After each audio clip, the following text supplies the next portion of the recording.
Meus amigos, então, hoje é um dia festivo, porque estamos lançando mais um livro da Editora Teosófica, o Budismo Esotérico, de Alfred P. Sinnett, esse personagem que foi contemporâneo, aliás, de Helena Blavatsky, e teve um papel muito importante nos primeiros anos da Sociedade Teosófica. Ele foi um grande pesquisador, uma pessoa, um grande comunicador também, um jornalista, e de nascimento ele é inglês, e num certo momento da vida dele, ele foi convidado para assumir um jornal muito importante na Índia, chamado o Pioneer. E esse Pioneer era o principal jornal em língua inglesa na Índia. E era muito lido pelos ingleses e também pelos indianos, que a maioria dos indianos, como vocês sabem, falam inglês, né? Naquela época talvez fosse um pouco menos, mas o inglês, desde que houve a invasão britânica, se tornou a língua de comunicação entre os vários estados na Índia. Cada estado na Índia, especialmente no sul, possui uma língua diferente, uma escrita diferente. Existem 16 línguas oficiais e vários dialetos. Então o inglês acabou sendo essa língua de comunicação, quando as pessoas iam de um estado para o outro, e passou a ser também ensinado nas escolas. Os ingleses deram um grande impulso para a educação, criando universidades, criando escolas também. E o Sinnett, então, com esse Pioneer, ele fazia uma ponte muito interessante, né, entre o que estava acontecendo na Índia, os eventos, as novidades em termos de ensinamentos, os livros, e passava isso para o mundo ocidental e para os moradores também na Índia. E houve uma época que ele ouviu falar que Helena Blavatsky e o Coronel Walcott estavam se mudando de Nova York para a Índia, e junto com algumas outras pessoas, e que a Sociedade Teosófica estava sendo transferida para a Índia. E ele já tinha ouvido falar, já tinha tido contato com Isis Sem Véu, e teve assim um interesse muito grande em conhecer Blavatsky e Walcott. E logo que eles chegaram à Índia, ele os convidou, ele e a esposa dele, que era uma pessoa, inclusive, sensitiva, convidou-os para visitarem o local que eles moravam. Eles moravam entre Allahabad e Simla. Allahabad, que eles ficavam mais tempo, onde era a sede do Pioneer, mas como é uma cidade muito quente, os ingleses preferiam ficar nos meses mais quentes em Simla. Então eles ficavam entre as duas cidades. Então Blavatsky esteve com eles, Blavatsky e Walcott, nessas cidades, e eles tinham assim, um interesse comum em fenômenos, né? O Sinnett tinha assim, uma vontade muito grande de conhecer mais sobre os fenômenos ocultos. Aí, quando Blavatsky esteve com ele a primeira vez, ela perguntou: você já tem, então, experiência em fenômenos ocultos, alguns fenômenos espíritas? Aí ele falou: eu e mais um grupo aqui tentamos das mais diversas formas conseguir realizar alguns fenômenos como, por exemplo, estoque, né, os batimentos nas mesas, mas não conseguimos nada. Aí na hora a Blavatsky chegou e provocou o som de batimento das mesas, ele ficou muito surpreso com isso, né? E como vocês sabem, Blavatsky era sensitiva, né, e tinha poderes ocultos muito desenvolvidos, e ela via muitas coisas também. Então, a partir daí nasceu uma amizade muito grande, porque o Sinnett era um grande comunicador, era uma pessoa influente no meio inglês, né, que era a elite, vamos dizer assim, da Índia naquela época, e aos poucos foi se criando uma relação de confiança, de interesse também, né, em estudos conjuntos, e a coisa foi se desenvolvendo, e o Sinnett demonstrou para Blavatsky que ele tinha muita vontade de fazer contato com os mestres de sabedoria, os Mahatmas.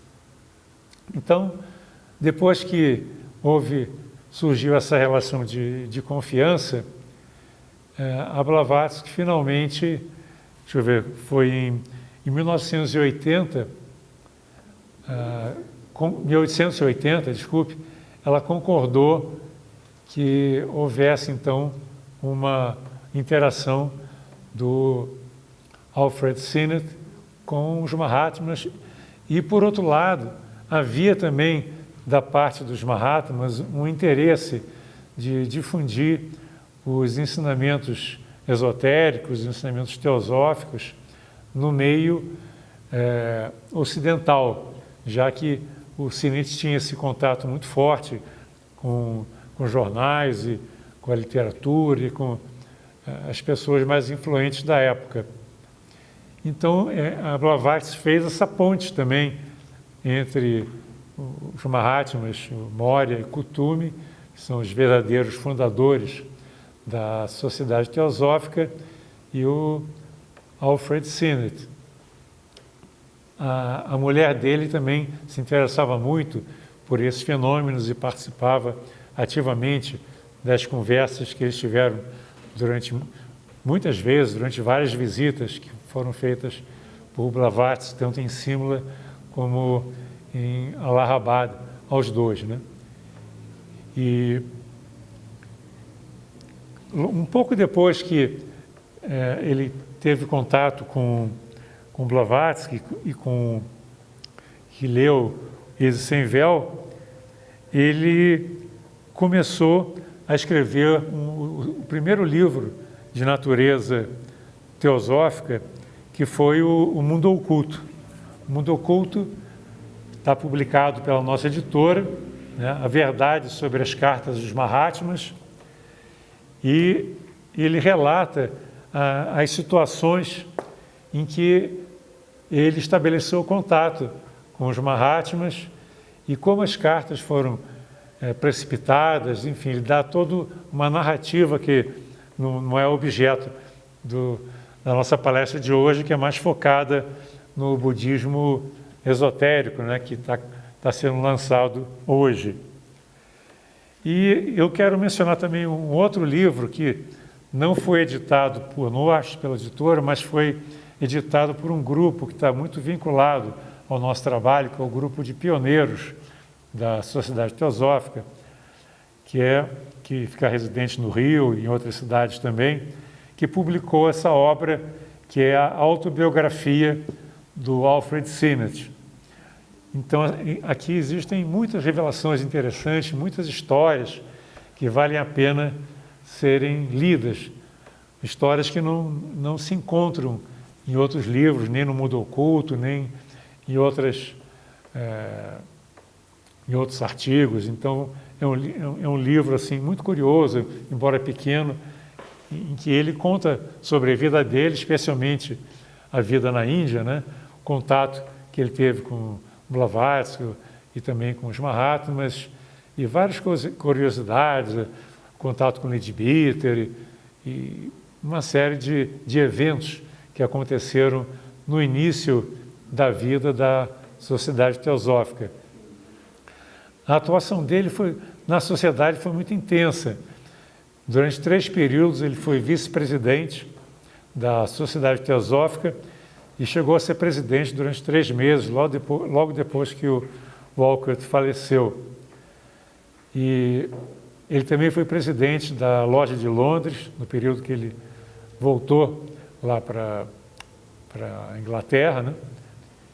E ele também foi fundador e presidente da Sociedade Teosófica Eclética de Simla, que foi uma sociedade que teve duração curta, mas que também foi uma outra sociedade criada para difundir os ensinamentos dos Mahatmas. Nessa sociedade ele achava que ele tinha mais liberdade, junto com o Hume, que também naquela época estava muito próximo a Blavatsky e o Walcott, o Hume, que também recebeu várias cartas dos Mahatmas. Então foi uma atuação muito intensa que ele teve na Sociedade Teosófica, e os Mahatmas perceberam que era necessário naquela época que esse conhecimento esotérico, essa tradição de sabedoria, que até então estava restrita a um número muito pequeno de pessoas, fosse disponibilizada por um número maior de pessoas, especialmente no Ocidente, onde ela era totalmente desconhecida. E é interessante que esses dois livros, O Mundo Oculto e O Budismo Esotérico, eles foram lançados antes da Doutrina Secreta. Então eles foram, assim, em termos de transmissão dessa doutrina, dessa tradição, sabedoria, dessa sabedoria dos Mahatmas, ele foi um grande precursor. Para vocês terem ideia, as cartas dos Mahatmas, que foram enviadas para ele mesmo, para A.P. Sinnet, só foram publicadas, são 2 volumes, né? Foram publicadas pelo Trevor Baker em 1923, depois da morte do Sinnet, que foi em 1921. Então vocês veem que houve um longo tempo. Primeiro houve um tempo entre o lançamento do budismo esotérico e o lançamento da doutrina secreta, mais ou menos 5 anos.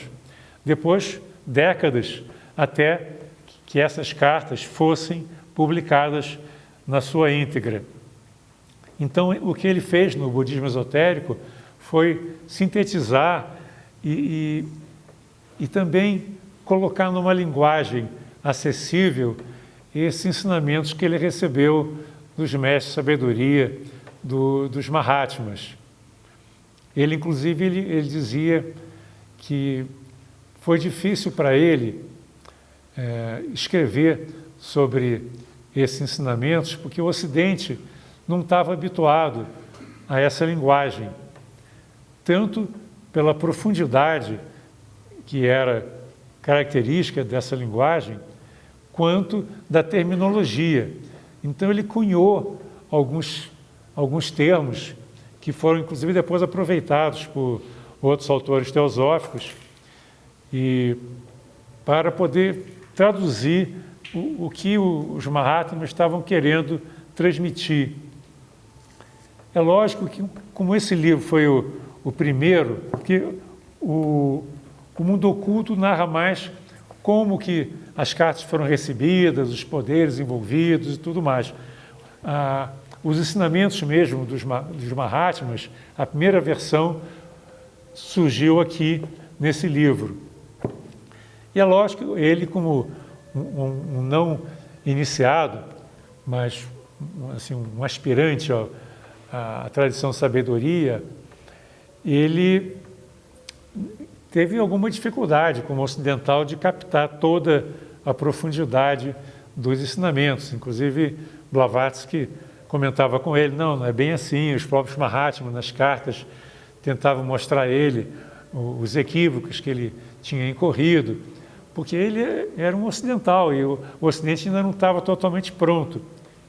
E houve, inclusive, quando esse livro foi lançado, houve muita crítica, tanto por parte dos ocultistas, que achavam que esse ensinamento oculto não deveria ser disponibilizado para o público, porque era um ensinamento oculto e era para ficar oculto, porque a tradição antiga sempre foi essa, né? O ensinamento esotérico é para poucos e o ensinamento exotérico é que era para público. Isso foi uma tradição que foi preservada durante muito tempo. Mas Blavatsky, conversando com Cine e com os próprios Mahatmas, né, percebeu que havia uma vontade dos Mahatmas de tornar esses ensinamentos mais disponíveis para toda a humanidade. É como se a humanidade, assim, em geral, já tivesse um grupo de pessoas preparados para começar a entender que ensinamentos eram esses, ou seja, era chegado o momento de levantar o véu desses ensinamentos esotéricos e ocultos. Então esse livro ele pode ter alguns equívocos, como depois o próprio Sinnett reconheceu, mas ele tem um grande valor por ter inaugurado uma era em que uma série de conhecimentos que eram restritos a um grupo muito pequeno de pessoas passou a ser popularizado, a disponibilizado para pessoas não só da Índia, mas também do Ocidente, e numa linguagem que era mais facilmente compreensível. Porque, por exemplo, os brahmanes, né, que eram a casta que tinha acesso aos conhecimentos esotéricos, né, eles já tinham uma cultura muito desenvolvida, os lamas tibetanos também. Mas tanto as outras castas quanto os ocidentais não tinham essa cultura, né? E quando esse livro saiu, os brahmanes ficaram um pouco indignados, porque esse conhecimento era privilégio da casta dos brahmanes. Então eles disseram, não, como é que você está divulgando um conhecimento para todo mundo, que é um conhecimento que é nosso, que é, né, desse grupo de pessoas mais preparadas para entender, né? Porque o que eles achavam, os brahmanes, que eles tinham sido educados e treinados e tinham estudado a vida toda para poderem entender esses ensinamentos.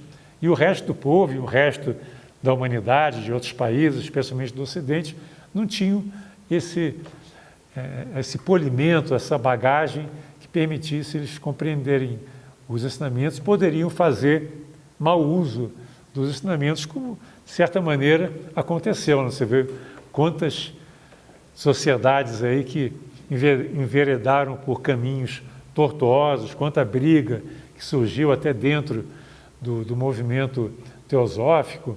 A Blavatsky foi considerada a grande charlatã do século, e os problemas não foram poucos, porque realmente foi um projeto muito difícil, né? Um projeto perigoso, vamos dizer assim, de abrir um conhecimento que dava, de certa maneira, poderes às pessoas que tinham acesso a ele e a pessoas mais comuns. Mas o que eles achavam é que as pessoas que não tivessem preparadas não saberiam apreciar nem entender esses ensinamentos, que haveria uma barreira natural, e de fato isso ocorre, né?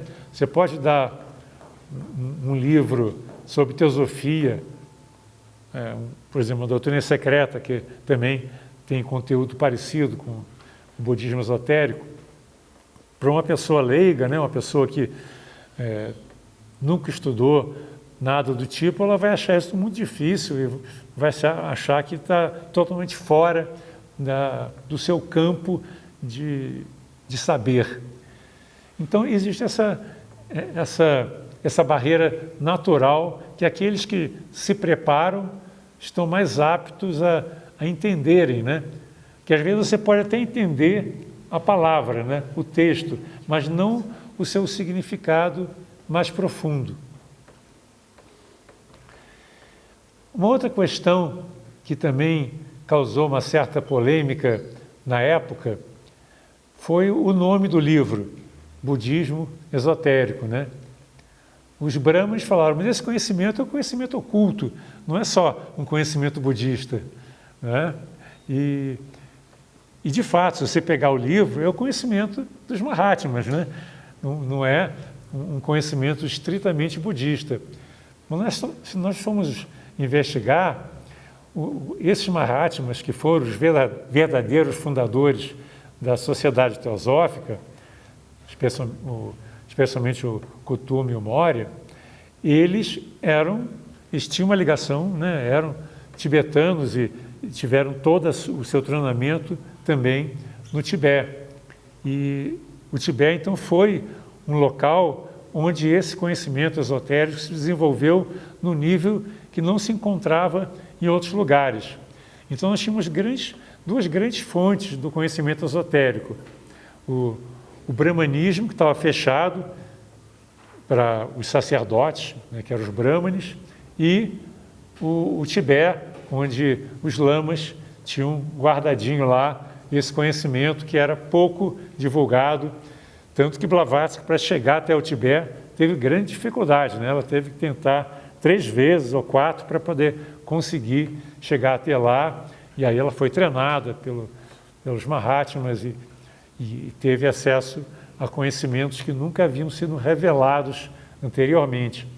Então houve, vamos dizer assim, um propósito, que é um propósito da maior importância, de que esse momento do final do século XIX era um momento adequado para que esses ensinamentos chegassem até a humanidade num espectro muito mais amplo, para justamente combater tanto a ortodoxia religiosa como o materialismo científico. Tanto o budismo esotérico como a teosofia, que no final é a mesma coisa, né, buscaram fazer uma ponte entre ciência e espiritualidade.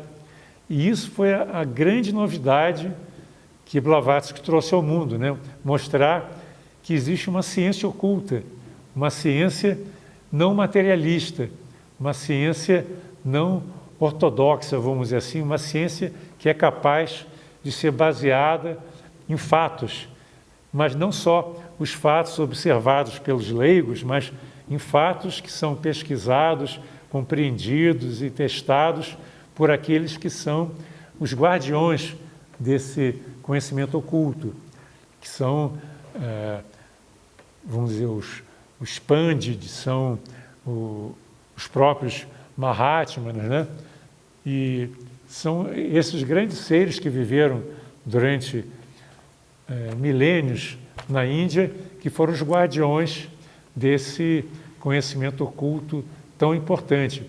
Então, o que é dito na doutrina secreta e no budismo esotérico é que esse conhecimento não foi criado por Blavatsky nem pelo Cinti, ele é resultado de uma experimentação, de uma investigação e de um teste feito de forma independente por grandes seres que tinham acesso direto a essas grandes verdades da existência, as grandes verdades da natureza.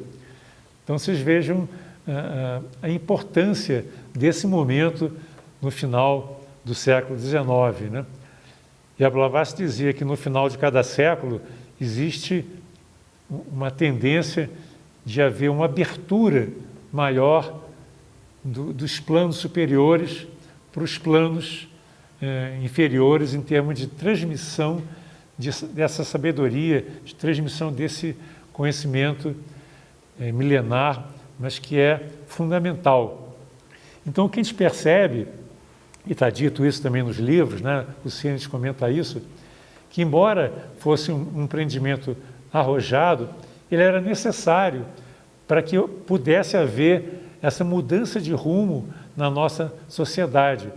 E você vê como a teosofia e esses ensinamentos esotéricos foram importantes para criar uma nova visão de mundo que influenciou os cientistas, influenciou os artistas, os filósofos, que foi gerador de vários movimentos que tiveram a sua origem e beberam na fonte da teosofia, do movimento teosófico.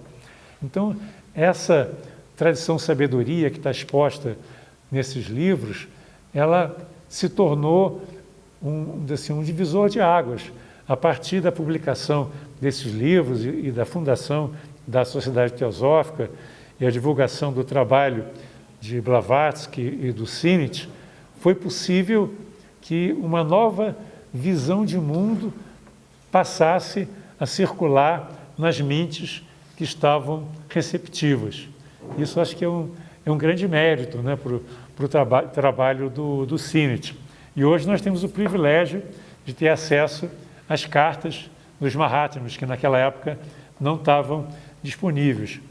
Por alguma razão, as cartas foram mantidas secretas por instrução dos próprios Mahatmas, até que em 1923 o Trevor Baker resolveu publicá-las. Isso aí acho que houve até alguma aquiescência, né, dos planos superiores. Talvez fosse o momento certo para que isso ocorresse. Mas o ensinamento foi trazido aos poucos, né, e até hoje está sendo trazido, né? Você vê que os vários autores teosóficos estão trazendo sempre novas visões complementares àquilo que foi trazido inicialmente. O Sinnett, ele comentou que o contato que ele teve com os mestres posterior à publicação do budismo esotérico demonstrou que algumas visões que ele tinha estavam um pouco ou simplificadas ou equivocadas, porque a mente dele ocidental não tinha captado toda a profundidade daqueles ensinamentos. E Blavatsky também comenta que alguns ensinamentos não estavam precisos. Por exemplo, uma coisa que ele comenta nesse livro é que a cadeia terrestre, que é formada por 7 planetas, incluiria Marte e Mercúrio. Já os ensinamentos que vieram depois, inclusive de Blavatsky, dizem que não, que Marte e Mercúrio não pertencem à cadeia terrestre. Então tem vários pequenos equívocos como esse, mas ele trouxe também um esclarecimento para muitos equívocos da própria religião hinduísta. Um equívoco que era muito comum e até hoje existe no meio hinduísta, que também a repetição de erros que acabam se tornando meias verdades, né? Uma coisa que é repetida muitas vezes acaba sendo aceita. É em relação à lei da evolução. Alguns hinduístas não entendem muito bem a lei da evolução. E a Blavatsky deu uma ênfase muito grande para essa lei, e os autores teosóficos, e Sinnett, os Mahatmas, também deram uma ênfase grande à lei da evolução. Porque várias correntes hinduístas achavam que um ser humano podia renascer num corpo de animal, e que um animal podia nascer num corpo humano. E os autores teosóficos, né, inclusive o Sinnett nesse livro, comenta que isso aí, essa transmigração de um reino para outro, não era possível e era contra a própria lei da evolução. Por quê? Porque a lei da evolução, ela indica que há um progresso continuado, um progresso contínuo, desde dos reinos elementais até o reino mineral, depois o reino vegetal, o reino animal, por fim, o reino humano, e a evolução não para no reino humano e continua para os seres super-humanos até chegar na estatura de uma Mahatma ou mais ainda de um espírito planetário, de um Jian Xuan. Então, essa noção de evolução está muito presente nesse livro, bem ampliado do conceito de evolução que havia na época, que era um conceito bem distorcido, né? Estava ligado à reencarnação, mas não de uma maneira clara, como havendo um caminho em busca da perfeição, em que cada vida era uma oportunidade de um desenvolvimento ainda maior daquela alma e que haviam, portanto, oportunidades crescentes de desenvolvimento de uma vida para outra, e que o retrocesso não fazia sentido, que era contra essa lei tão fundamental. E realmente, assim, considerando que o esoterismo é uma ciência, e isso o Sinnett enfatiza muito, né, que o esoterismo não é um agregado de percepções, de ideias ou de dogmas, é uma ciência. Só que é uma ciência que considera muitos elementos que vão além da ciência materialista. A ciência materialista só considera aquilo que pode ser observado pelos 5 sentidos, que pode ser provado pelos 5 sentidos. Já a ciência oculta, ela vai além porque ela considera uma sabedoria que é experiencial também, mas nem todos têm a capacidade de ter acesso a ela por seus sentidos, porque os sentidos ocultos que todos um dia vão desenvolver ainda não estão desenvolvidos na maioria das pessoas. Então, esse ensinamento esotérico, né, ele não é uma criação de alguém, não é um ensinamento de nenhum instrutor em especial, mas é um ensinamento que pertence a toda a humanidade. E outra coisa também que foi comentada, e foi também alvo de crítica, né, os budistas disseram: mas esse livro aqui não é um livro de budismo. Esse é um livro que tem muito mais coisa do que o Buda falou, né? E aí o Sinnett comenta um ensinamento que foi colocado, inclusive, num teosofista da época, de que esse termo budismo esotérico se refere ao ensinamento dos Budas, não apenas do Gautama Buda. É aquele ensinamento dos Budas, que são esses seres iluminados que periodicamente vêm à Terra, que são expressões, né, encarnações do Avalokiteshvara, que é na literatura, né, na terminologia hinduísta, esse grande ser, que é o grande instrutor que vem trazendo a sua luz, os seus ensinamentos periodicamente para que a humanidade possa dar mais um passo no seu sentido evolutivo. Então, quando você começa a ler esse livro, Budismo Esotérico, você vê é um ensinamento teosófico, basicamente, né? A grande similaridade com o ensinamento que está na doutrina secreta. Não é estritamente o que está na doutrina secreta, nem apenas o que está na Carta dos Mahatmas, porque como o Sinnett não tinha a informação completa e não tinha recebido todas as cartas ainda, né, quando ele escreveu esse livro, ele complementou as informações que ele tinha e a compreensão limitada que ele tinha com a informação de alguns pândites. Os pândites são os eruditos, né, são os estudiosos, né, da Índia, né, alguns swamis também. Ele não cita quem foram esses pândites, mas esses grandes sábios, né, que estudaram profundamente o ensinamento, especialmente o ensinamento védico, foram uma fonte de referência também para o Alfred Sinnett. Uma outra pessoa que ajudou o Sinnett a escrever esse livro foi o Subahal. O Subahal foi contemporâneo também dele e de Blavatsky, que era mais jovem, mas foi um grande estudioso, né, especialmente da tradição védica, do Bhagavad Gita. Ele era até um consultor de Blavatsky em termos espirituais e esotéricos. E então a Blavatsky pediu que ele desse uma assessoria ao Sinnett. Ele hesitou um pouco, mas em alguns momentos ele trouxe alguma assessoria para o Sinnett, esclarecendo alguns pontos dessa doutrina esotérica.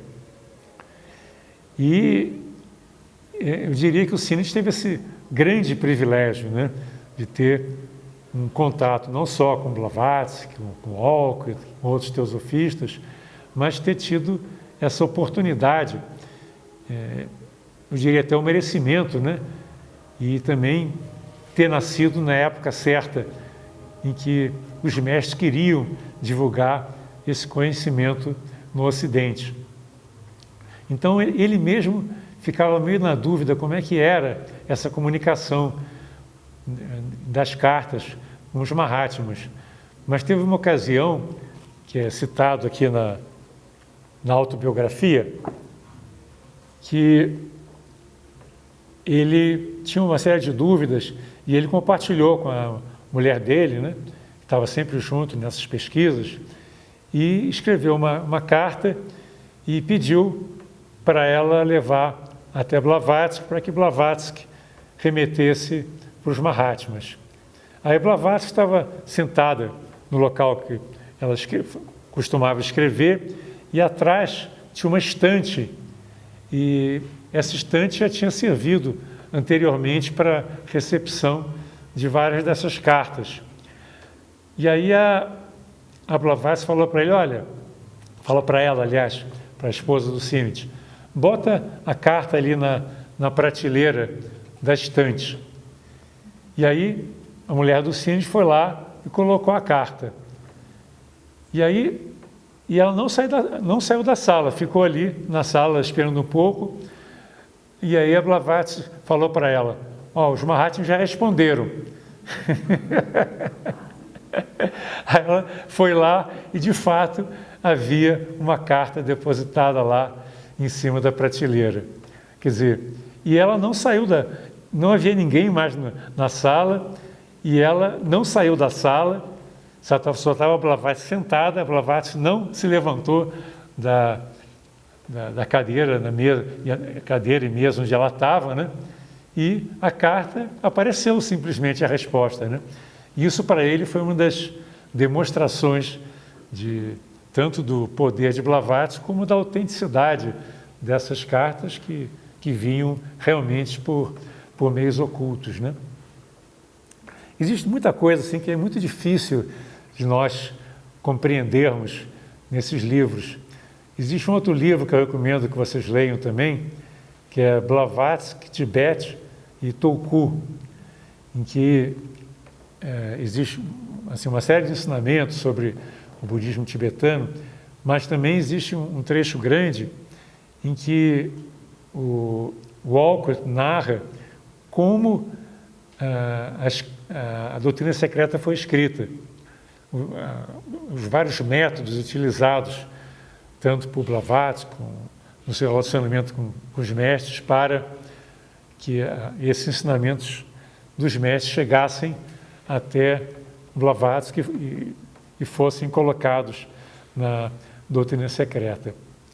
Então vocês vejam que tudo nesse mundo oculto, né, vamos dizer assim, é muito diferente do usual, razão pela qual as pessoas duvidavam do que estava sendo feito, e houve aquela célebre investigação da Sociedade de Pesquisas Psíquicas que mandou um representante lá para a Índia, para adiar, para tentar investigar o que estava sendo feito, e aí houve toda uma conspiração que envolveu aquele casal dos Colombo, e acabou que a Blavatsky foi acusada de ser uma charlatã, a maior charlatã do século.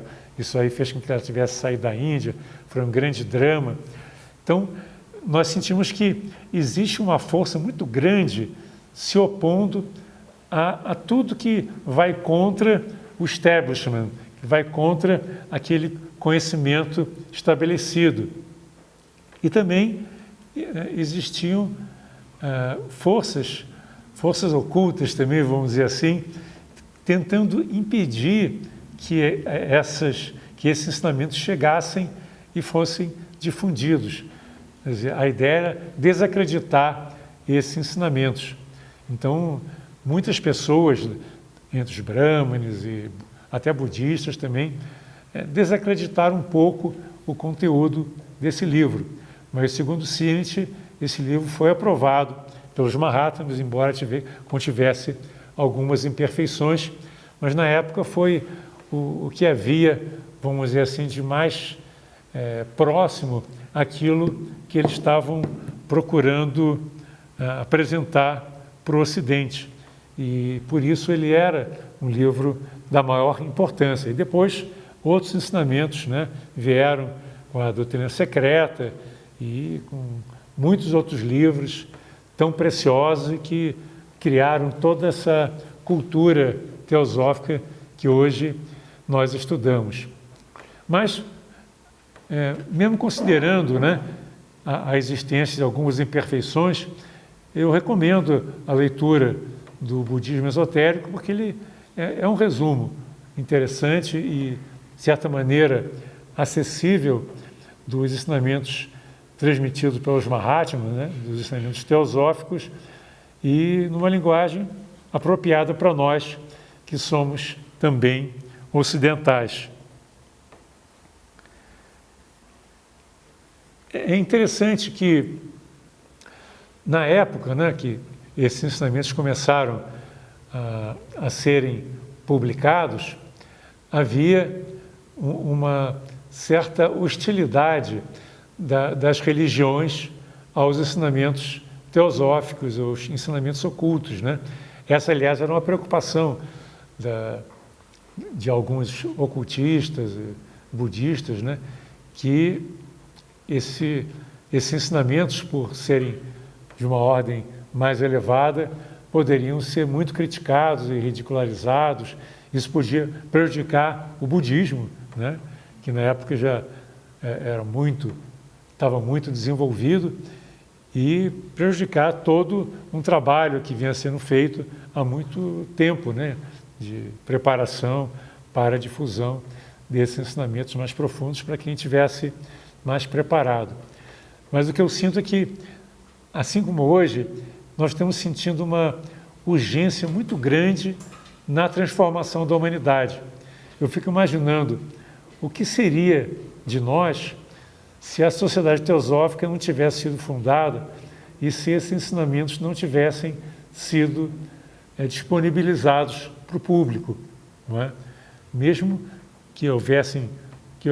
até hoje existe alguma divergência entre alguns autores teosóficos, mas, na sua essência, esses ensinamentos contêm algumas verdades que são fundamentais para que a humanidade dê um próximo passo.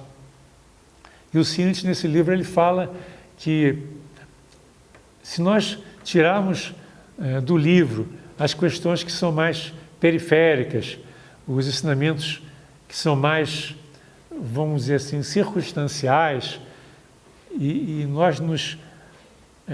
nós focarmos a nossa atenção naquilo que é a essência dos ensinamentos religiosos, que são também ensinamentos científicos, nós vamos ver que esses ensinamentos estão em total afinidade com os ensinamentos profundos das grandes religiões, inclusive com os ensinamentos exotéricos, aqueles ensinamentos que são a base de toda a religião, que são a importância do amor, a importância da compaixão, da equanimidade.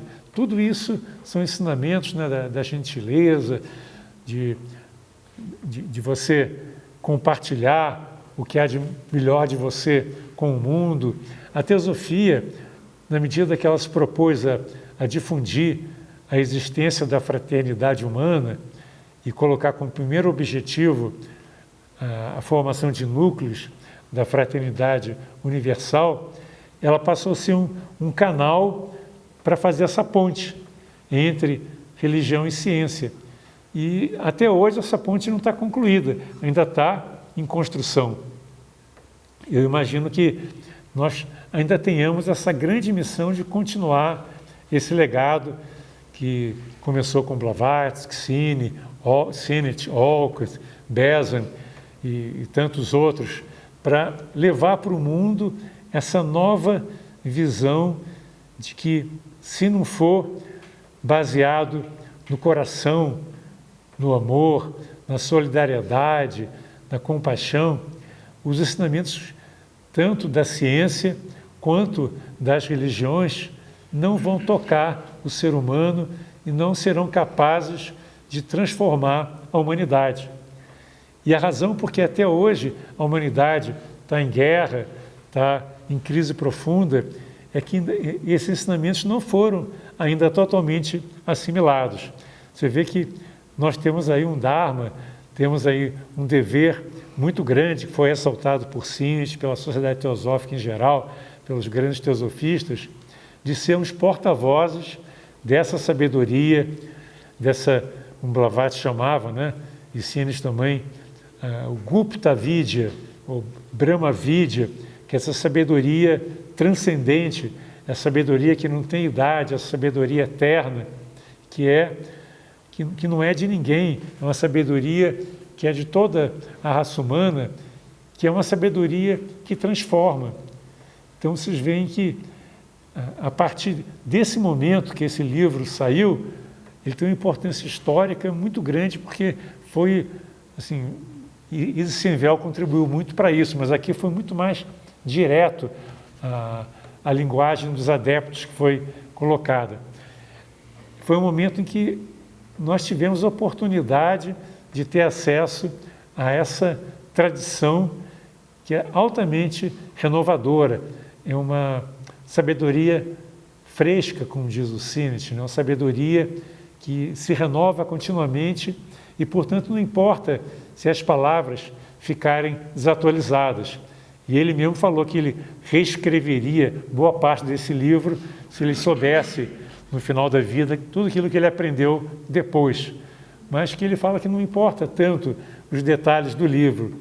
O que importa mais é o espírito que está no livro, aquela sabedoria essencial que é baseada no amor, que é baseada na transmissão dessa sabedoria transcendente que é capaz de transformar, que é capaz de levar o ser humano a compreender que o universo é um cosmos, é um todo organizado, integrado, não é um caos, que existe uma natureza setenária. Isso é algo que ele ensinou muito bem, e Blavatsky também depois usou a mesma terminologia que ele usa dos 7 princípios, né? Aliás, essa palavra princípio foi ele que cunhou linguagem ocidental. O homem como sendo aquele que tem os 7 princípios.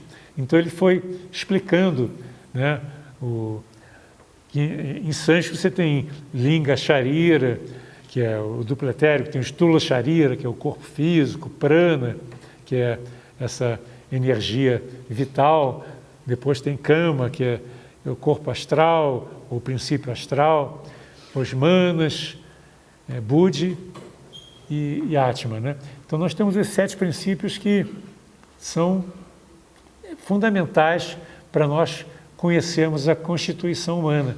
Isso está aqui nesse livro.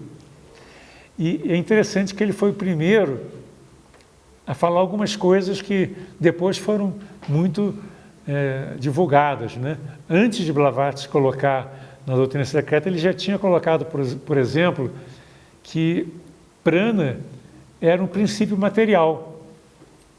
Olha que coisa interessante, né? Prana para nós é energia, né? Mas ele dizia, prana é um princípio material. Isso está explícito aqui na Carta dos Mahatmas, que, segundo eles, nada que existe, ou seja, está por lá de fora, é não material. E falando que tudo que existe no universo, inclusive a energia da vida, é também material, ele antecipou o que o Albert Einstein viria a descobrir depois, que matéria e energia são a mesma coisa, são intercambiáveis, inclusive. Ele trouxe aquela fórmula, E igual a mc2. Mas na época que o Sinnett publicou esse livro, não havia essa compreensão, embora ele confunda um pouco energia com força, né? Às vezes ele fala força, mas no fundo ele queria dizer energia, a energia prânica, né? É um princípio material, porque essa energia da vida, ela pode também se transformar em matéria, a matéria se transforma em energia. E nós aprendemos, né, isso já no século XX, né, que matéria e energia estão continuamente sendo transformados um no outro. A relatividade também, todo o conhecimento da mecânica quântica, da ciência quântica, mostra que há essa troca entre entre matéria e energia continuamente, que algumas vezes a matéria se comporta como partícula e algumas vezes como onda, que é uma característica energética. Então, isso é muito interessante. A matéria é energia. Isso ele demonstrou, baseado nessa visão transmitida pelos Mahatmas de que tudo é material, mas tudo é energia e tudo é espírito. O espírito, na medida que nós tratamos do mundo material, não existe também matéria destituída de espírito. Isso é um conhecimento valiosíssimo, né? Que Blavatsky foi além de Einstein, né? Que Einstein dizia matéria e energia são uma coisa só. Tanto ele como Blavatsky diziam matéria, energia e espírito são uma coisa só, porque não existe matéria sem espírito. Na hora que surgiu, começou a surgir, a partir daquele ponto inicial, que a gente pode associar de alguma forma na ciência ao ponto de onde surgiu, de onde o universo começou a se manifestar, talvez pelo Big Bang.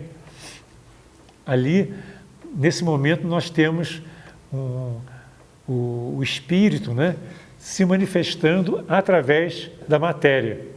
E isso é muito interessante, né? A teosofia coloca que mesmo a matéria mais primordial, ela já está imbuída de espírito. O átomo é vivo também. A Blavatsky dizia, não existe matéria morta.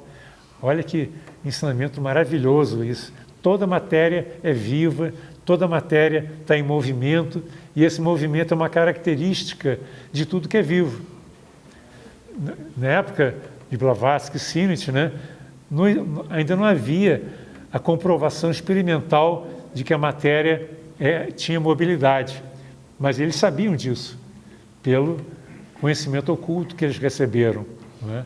Que a matéria é dinâmica, a matéria se transforma, a matéria é viva. Então vocês veem como a ciência está cada vez mais se espiritualizando, mas o início desse processo de, vamos dizer assim, de espiritualização do conhecimento científico começou a se dar nessa época, quando a Sociedade Teosófica foi criada e toda essa literatura teosófica começou a ser divulgada. E eu acho um dos ensinamentos mais importantes, além do ensinamento da evolução, que eu já mencionei, é essa ideia dos 7 princípios, em que o homem ele é ao mesmo tempo material e espiritual. Isso foi colocado de maneira muito clara nesse livro e depois na Doutrina Secreta. Ele tem os princípios que têm a preponderância, vamos dizer assim, dos planos mais densos, mas também tem os princípios mais elevados, né, que é o Manas superior, Atma e Buddhi, que tem uma ligação profunda com a nossa natureza espiritual e divina. Então vocês vejam a importância, né, de nós trazermos para a humanidade um ensinamento que coloca o ser humano, e a Blavatsky dizia, o ser humano é o único que tem esses 7 princípios. Os animais não têm os 7 princípios, e os seres que já transcenderam a fase humana também, porque eles não precisam mais viver no mundo encarnado, com corpo físico, com duplo etérico, etc. Então, o ser humano ele serve de mensageiro entre os planos superiores e os planos materiais, em que Manas, né, é justamente o princípio que fica fazendo essa ponte entre Atma Buddhi e o quaternário inferior, que são os princípios mais materiais. E o Sennett explica isso com bastante detalhe, explica, por exemplo, a função do duplo etérico, né, que nós estudamos também nos livros teosóficos, como sendo um molde do físico. O duplo etérico, ele utiliza a energia prânica para criar os corpos. Os corpos físicos são modelados, né, utilizando a matéria de cada plano, do plano físico, depois do plano astral, depois do plano mental. Mas essa modelagem é feita a partir do chamado Linga Sharira, né, que é chamado duplo etérico, que é um modelo. Isso é um ensinamento muito bonito, né? Às vezes as pessoas se perguntam, mas como que o ser humano chegou a ter essa forma? Né? Quem que modelou o ser humano? Quem estuda o esoterismo sabe que existe um trabalho de modelagem feita por uma série de hierarquias, né? Que são as hierarquias construtoras, e existem princípios que estão atuantes desde da época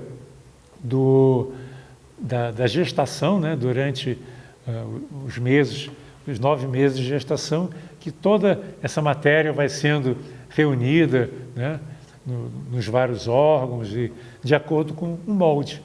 E esse molde tem a ver com karma, tem a ver com dharma, que a pessoa vai exercer naquela vida. Então, a quantidade de ensinamentos que eram novidades para a época é muito grande. Aqui fala das cadeias evolutivas, né? Como é que a vida trafega de um mundo para o outro, a lei da economia. Realmente, numa palestra, seria impossível falar sobre tanta informação, tanta sabedoria que está contida nesse livro, como está também na Doutrina Secreta, nos 2 volumes das cartas dos Mahatmas. Então, o que eu posso fazer aqui para vocês é deixar esse convite para que nós venhamos a estudar mais essa literatura maravilhosa, e a Editora Teosófica está muito empenhada em trazer essa literatura original, também a literatura mais recente, mas ultimamente nós temos trazido vários livros preciosos que transmitem, né, para nós, em língua portuguesa, essa sabedoria que, de certa maneira, estava perdida, estava oculta, mas que hoje, cada vez mais, ela está sendo difundida. E como existem muitas escolas que deturparam essa sabedoria tão preciosa, nós temos uma obrigação até de ler, compreender a essência desses ensinamentos, né, pegando direto na fonte e levar para o mundo esses ensinamentos, porque essa ponte entre ciência e espiritualidade não terminou.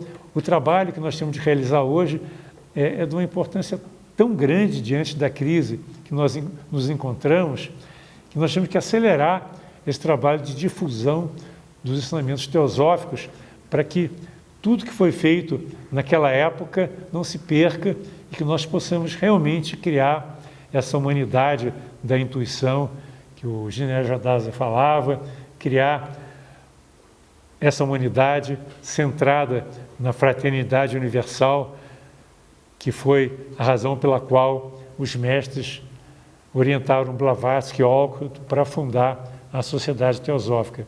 Nós possamos honrar esse legado precioso e sermos também canais da difusão desse grande ensinamento.